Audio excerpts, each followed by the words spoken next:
నువ్వు అబద్ధాలే మాట్లాడినావు. I'm ready for open discussion. మాకేమో మైక్ ఏవైతివి, ఇక సభానాయకుడు అని ముఖ్యమంత్రి అని నోటికొచ్చినట్టు సొల్లు వాగుడు వాగిపోయినావు. నువ్వు ఫార్మాసిటీలో విలువైన భూములు సేకరించినమాట, అగ్గువకు కంపెనీలకు కేటాయించినమాట. ఎస్, నేను అడుగుతున్నా, బీఆర్ఎస్ పార్టీ అసలు భూమే కేటాయించదు. అగ్గువకు అనే ప్రశ్న ఎక్కడిది? కేటాయిస్తే ఎవరికి కేటాయించినాం, అగ్గువకి ఇస్తే ఎంత అగ్గువకి ఇచ్చినామో చెప్పు ముఖ్యమంత్రి. నువ్వు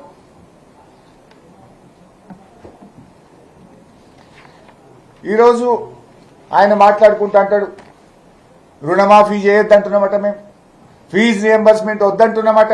సిగ్గుండాలే మాట్లాడడానికి. ఫీజు రియంబర్స్మెంట్ ఇవ్వండి మహాప్రభు అని ముఖ్యమంత్రికి పలుసార్లు లెటర్లు రాసినాము, అసెంబ్లీలో మాట్లాడినాము, ప్రతిపక్షాలు మాట్లాడుతున్నాయి, విద్యార్థులు కొట్లాడుతున్నాడు. ఇవాళ ముఖ్యమంత్రి అసెంబ్లీలో ఎంత పచ్చి అబద్ధాలు ఆడతాడంటే, మేమట రేడియల్ రోడ్స్ వద్దన్నమాట, రుణమాఫీ వద్దన్నమాట, ఫీజు రియంబర్స్మెంట్ వద్దన్నమాట, త్రిబులార్ వద్దన్నమాట, సాగునీటి ప్రాజెక్టులు వద్దన్నమాట.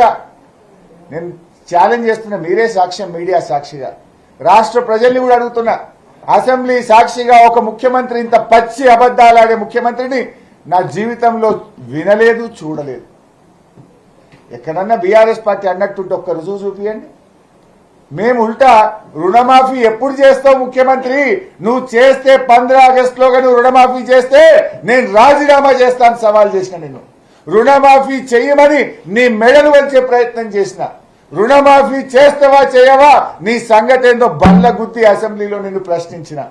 ముఖ్యమంత్రి ఎంత సిగ్గు లేకుండా మాట్లాడతారంటే, బీఆర్ఎస్ వాళ్ళు రుణమాఫీ చేయొద్దంటున్నారు, బీఆర్ఎస్ వాళ్ళు ఫీజు రియంబర్స్మెంట్ కట్టొద్దంటున్నారు, బీఆర్ఎస్ వాళ్ళు త్రిబులార్ రోడ్ వద్దంటున్నారు, ఆరోగ్యశ్రీ పైసలు ఇవ్వద్దంటున్నారు. ఇదే మాట్లాడేది. అసలు ఇది ఎట్లుందంటే చోరు ఉల్టా కోత్వాలకు డాంటే అన్నట్లున్నది.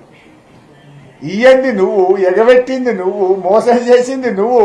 ఈ మహాప్రభో ఇంకెప్పుడు ఇస్తావని రోజు నీ వెంటబడుతున్నాం కాదే.